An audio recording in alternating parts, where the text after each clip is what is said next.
其实，在马来西亚，关注加沙这个课题的，其实很多时候都比较专注在穆斯林、华人或者是华社，都比较少去关注这件事情。可能有时候会觉得啊，这个可能是两个宗教之间的征战，或者是两个国家之间的征战，甚至我们不谈宗教的话，只是单单国家，我们身为马来西亚人，好像可以置身事外这样子的感觉。那你觉得我们可以怎么样去让大家有这个意识跟这个醒觉性呢？然后你本身也不是穆斯林，也不是信奉伊斯蘭教，你為什麼會去這些可能是阿富汗啊，或是你想去加沙救助這些人呢？而家發生緊喺加沙嘅嘢咧，已經超越咗宗教或者文化嘅衝突啦。而我哋亦都睇到咧，呢啲最基本嘅人類公認嘅原則咧，亦都被完全咁踐踏同埋出賣咗嘅。咁我諗至少公眾社會，無論係華人又好，馬來西亞嘅華人又好，邊個世界邊一種民族邊一種語言嘅人都好。至少可以有4樣嘢可以做，作為一個精神上面嘅支持嘅。第一，我哋一定要拒絕麻木啦，保持關注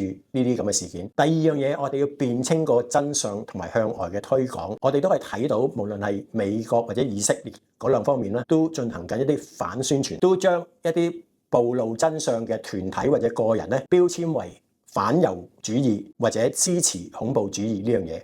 咁對於呢啲反宣傳或者反人道主義嘅行為咧，我哋亦都要明辨真相啦。咁第三樣嘢咧，我哋亦都要盡量鼓勵我哋自己嘅政府啦，或者喺國際組織裏面嘅代表啦，促使佢哋咧，無論係促成停火啦，同埋促進人道救援呢方面咧，加倍咁樣努力嘅。